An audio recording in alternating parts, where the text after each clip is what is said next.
Some of the scenes in the like first third had me really pumped and was like, oh shit, there's so much love in this, so much attention to detail. But that feeling faded extremely quickly when I realized how this movie was made.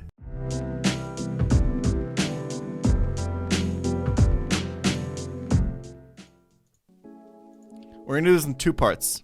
Part number one is gonna be completely spoiler free.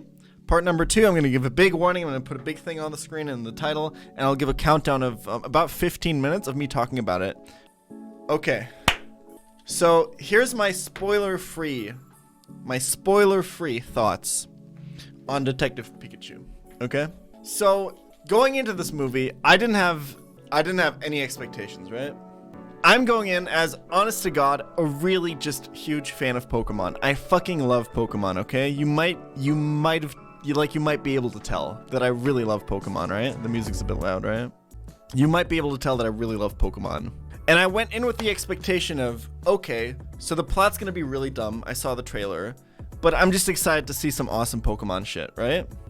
And I kind of got that, but the Pokemon shit just didn't live up to my expectations and was, after about the halfway mark of the movie, I would say extremely disappointing, and the rest of it was just, I had to sit through dumb plot. And that heavily disappointed me because the movie sparked so much expectation in me. Because I was like, oh shit, this might be like one of the first times since I was a kid that I'm sitting in a movie theater and I'm allowed to like fanboy, right? Some of the scenes in the like first third had me really pumped and was like, oh shit, there's so much love in this, so much attention to detail. Like the same feeling that you got when you probably watched the trailer for the first time, right? But that feeling faded extremely quickly when I realized how this movie was made. And I can't go more into that without talking like spoilers. But yeah, basically, I rated like a 4 out of 10. The plot was hella dumb. There was some really good fanboy shit in there, but the fanboy shit just wasn't enough to carry the movie. One last thing we go into before I go into spoilers. Ryan Reynolds fucking carries the shit out of this movie. He's so fucking good in this movie. It's probably the writing too, but like most of Ryan Reynolds' lines are comedic and they're pretty fucking funny. Like, you know me, I have a really weird sense of humor. I usually only laugh at slapstick or like fucking surrealist memes or whatever. But some of the lines in this movie genuinely made me actually laugh out loud in the theater, which honestly never happens to me. Ryan Reynolds is amazing in this movie. So the 4 points out of 10 come from like the bit of fanboy stuff and Ryan Reynolds comedy. Those are the two reasons to see this movie, in my opinion. So I think I can't really talk about my thoughts on this movie anymore without going into heavy spoilers. So you go into this movie. So the first thing, the biggest thing I can spoil for you guys right now is the biggest spoiler I can say about this movie is that if you've seen the trailer, you've already seen the entire movie. This is the most disappointing fact about this movie. If you've seen the trailer, all the fanboy shit in this movie is contained within the trailer. Every single Pokemon, except for maybe 2 or 3, you've already seen the model for in the trailer. And after about the halfway point of the movie, you realize they only rendered out about 5 or 6 or 10 to 15 models of Pokemon in this movie, and you've seen them all in the trailer, and they just keep reusing them. It's extremely disappointing when you get to the halfway point of the movie and you realize this. Because when you first come into the big city that the movie takes place in, you start to think like, holy shit, this is gonna be so awesome. There's so much detail, there's so much going on, there's Pokemon everywhere. Oh my god, this Pokemon, and there's so much shit going on, and your brain starts to imagine, oh shit, so what else are we gonna see? How much world building are we gonna see? This is so exciting, right? And as the movie goes on, you realize that not only every Pokemon, but essentially every set piece is already shown in the trailer, and there's nothing new. It's so unbelievably disappointing when you get to that point. If you're okay with that, if you're okay with seeing the Pokemon, except for maybe 1 or 2 or 3 that you see in the trailer in the movie, and just seeing a really dumb detective story play out with that, the plot doesn't make any sense whatsoever, but we'll get into that in a little bit. Then you should probably go see the movie. I still enjoyed some of the fanboy moments. Some of the, like, there's a lot especially during the first act of the movie. There's so much in the background of like blink and you'll miss it Pokemon references, and that's really, really fun. But all of that goes away after like not even like probably like the halfway point. And at 59 unique Pokemon, that's a lot. That's definitely a lot. But it's kind of disappointing to realize that like you've seen them basically all already in the trailer. The plot is hella fucking dumb. Don't go into this movie for the plot. I've seen porn with better plot. It's really, really dumb. My main critique point of it is that the villain is fucking terrible.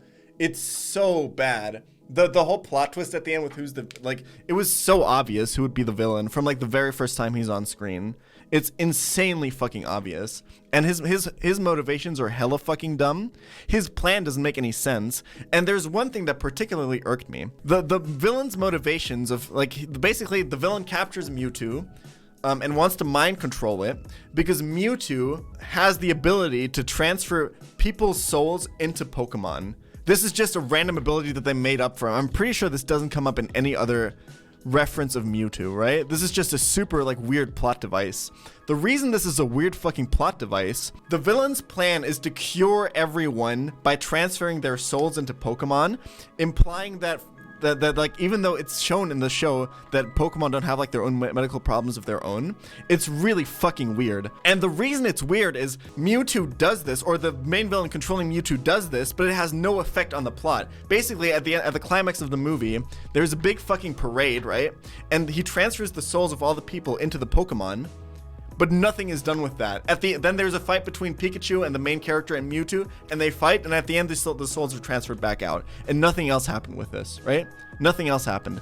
It's really fucking weird. It was a really dumb plot device. I don't know why the fuck, like, it was so lazy. I don't understand why this was in the movie. So yeah, that was like my main gripe with like the villain. His plan like made no sense at all. He was a really dumb villain. The Ditto was kind of cool. I agree with that. The Torterra scene was like super over the top. Like I can understand this is a whole like fantasy universe, but those Torterras were way too fucking big for like a secret research facility. That was super dumb. I don't know. It was super disorienting for all the wrong reasons. I guess it's just the part where I get to like some random thoughts that I had about the movie. Although I feel like there was one more big point. Okay, so my biggest hope for this movie was that we would see like a bunch of, because I'm like huge sucker for world building. I'm a huge sucker for world building. I love world building. I wanted to see, in this city, how do the humans interact with the Pokemon? How is the city special in being a city in which Pokemon, because like it's built up like this from the start. It's like, this is a special city where Pokemon and people live in unity, right? And this is kind of explored, but not really at all. I was hoping, okay, how do different Pokemon do different jobs? How do Pokemon living over the city make the city different? What does this mean for like the interactions between what are some like jobs that people will have help with? And I'm pretty sure I only saw 3 separate examples of Pokemon helping or like Pokemon doing jobs, like Pokemon world building, where like, hey, this is kind of different from like a normal city, right? So one was we saw Squirtles being firefighters. This one's pretty obvious, right? 2, we saw a Charmander helping with cooking with its tail. And 3, we saw a Machamp directing traffic. All of these are so unbelievably uncreative and unbelievably obvious that I was so disappointed. I can't believe these were the only ones that they put into the movie. These are like the first 3 examples you would think off the top of your head. It's like, what jobs would Pokemon do in a city? There was no creativity about this whatsoever. Transportation was done with regular ass taxis. Basically, the Loudred that was a bartender, I guess. But that wasn't anything special. That could have been any Pokemon. The Snorlax is the roadblock, I guess. The point is like, this was essentially just a normal city that happened to have Pokemon living in them. And that was really disappointing for me. Loudred as the speakers. Okay, that's like a good example. You're right, I forgot about that. Loudred as the speakers was a good example. That was probably the best example in the movie. And that was kind of, the way that was explored was really cool. That was actually a really cool scene. When the Argas gets set free in the ring, and all the Loudreds go crazy and they start playing dubstep music or whatever, that was kind of cool. I liked how that was kind of like woven in. That was probably one of the better parts of the movie. The whole arena scene was kind of interesting, I think. The movie substantially deteriorates once they leave the scene. The main character was okay. His actor was pretty good. The love interest was like a super flat character. That character had like nothing to do in this movie. There was almost no point to her being in this movie. Oh, Octillery is a camera switcher. Okay, yeah.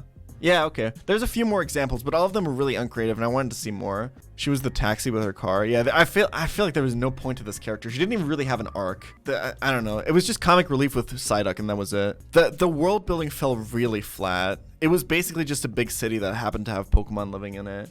Although some of it, like some of these glimpses were like fun. Like when I saw Octillery being the camera switcher, when I saw like the bunch of like posters in the background of like the guy's apartment or whatever.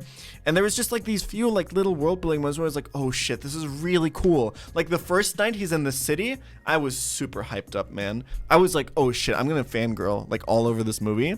I didn't realize that was the highest point though. One thing that was really weird, I didn't understand the ending. So basically the plot twist at the end is that the main character's dad, his soul was like fused into the Pikachu and then his memory was wiped. And like that brought up some really weird philosophical questions of like, if you don't have your body or your memories, are you really you anymore or whatever? Like when the dad came back in the end, did he have his memories again? I don't think so, right? I think the implication was that he still had amnesia. I thought that was really fucking weird. He had the memories? What was the point of transferring the soul into the Pikachu except a huge plot device? Why did Mewtwo do that? Because like his body was back at the end, right? Why didn't he just bring his body back? It feels like the plan could have been way better executed. Only the sun could save him. Yeah, there was some really weird cop-out explanation for it, I think. It was hella dumb. I don't want to dissect the plot too much because it obviously made no sense whatsoever. And I could probably spend like hours thinking of like weird plot holes and everything. I don't know. Golem bowling using the lone executor's pin. Pokemon plots are some wild shit. Maybe. The music, man. Fuck, there was something about the music where like I thought that these were remixes of game themes, but I wasn't sure. It almost felt like Mystery Dungeon music at some points. One thought, oh yeah, the jokes are really funny. The one that got me the most, it was just so unexpected. It's kind of a dumb joke, but it was so unexpected. I thought it was really funny. The best joke in the entire movie is when they're on the Torterra backs and like the earth is cracking up and it's like going like vertical, like Inception style, and they're starting to fall. And Pikachu is like, at this point, how can't you believe in global warming? It was so out of place and random, but the delivery of Ryan Reynolds was so fucking funny on it. That one really got me. That one was really funny. So yeah, global warming in France exists. Yeah, but also Kanto exists. I don't know. Ryan Reynolds' comedy definitely carries this movie, yeah. The Torterra line was sick. I thought the scene wasn't very well executed. I thought it was really unnecessarily disorienting at the start, even though it was super obvious what was happening, right? But those Torterras were way too fucking big. Like, it makes no sense for them to, this was a secret research facility. I don't understand. It made no sense. These things were like literally like as big as like mountains. Like they were like kilometers and kilometers across. Like, what the fuck? Yeah, it's like it looked like an entire fucking continent. It was fucking massive. The Pokemon designs were really, really well done. They were incredibly well done and well rendered. That was really cool. I think we're done with spoilers, right? Is there anything else we want to talk about? Any scenes that stand out that I forgot to talk about? Anything that was really dumb that you thought you guys want to talk about before we go out of spoiler territory? All right, I think we're done, right? So yeah, to wrap things up, the first act had my hopes so high up, and it actually like gave me like a really high expectation, made me feel really cool, and like I was actually fanboying in a theater for the first time in like 20 years. But then the movie kind of let me down. The plot was hella dumb. The comedy was hella funny. If you're a hardcore Pokemon fan, or you just like Ryan Reynolds or his comedy, I recommend you go see the movie. But it's definitely nothing special. If you don't really care about Pokemon, or like you care more about like good plots or characters or anything like that, then it might not be worth seeing in theaters.